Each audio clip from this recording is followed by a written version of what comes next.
Hello. Brushing മാത്രം പോരാ, ഫ്ലോസിങ്ങും കൂടി വേണം പ്രോപ്പറായിട്ട് ഓറൽ ഹെൽത്ത് മെയിൻറ്റെയിൻ ചെയ്യാനുള്ളത് എല്ലാവരും പറയുന്നത്. എന്നാൽ ഈ ഫ്ലോസ് എന്താണെന്ന് അറിയാത്തതിനെ കുറച്ച് ആൾക്കാർ ഇപ്പോഴും ഉണ്ടെന്ന് എനിക്ക് തോന്നുന്നത്. പലപ്പോഴും ക്ലിനിക്കിൽ വന്നിട്ട് ഫ്ലോസ് എന്ന് അറിയുമ്പം എന്താ അതെന്ന് ചോദിക്കുന്ന ആൾക്കാരുണ്ട് കേട്ടോ. അത് 2 ടൈപ്പായിട്ട് നമുക്കിപ്പോൾ അവൈലബിൾ ആണ് മാർക്കറ്റിൽ.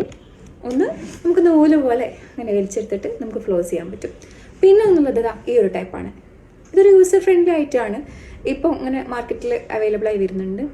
ഇതാകുമ്പോൾ നമുക്ക് ഈസി ആയിട്ട് യൂസ് ചെയ്യാം. അതായത് മറ്റേതാകുമ്പോൾ നമുക്ക് കട്ട് ചെയ്തിട്ട് ഇങ്ങനെ വെച്ച് ഇങ്ങനെ ചെയ്യണം. ഇതാകുമ്പോൾ നമുക്ക് ജസ്റ്റ്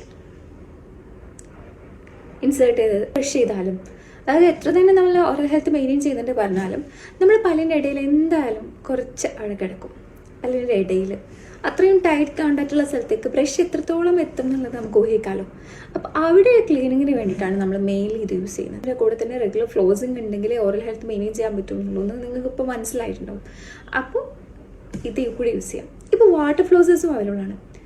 അപ്പോൾ വാട്ടർ ഫ്ലോസിൻ്റെ ലിങ്കും ഇതിൻ്റെ ലിങ്കും ഒക്കെ ഞാൻ ഡിസ്ക്രിപ്ഷനിൽ കൊടുത്തിട്ടുണ്ട്. നിങ്ങൾക്ക് വേണമെങ്കിൽ ചെക്ക് ചെയ്ത് നോക്കാം.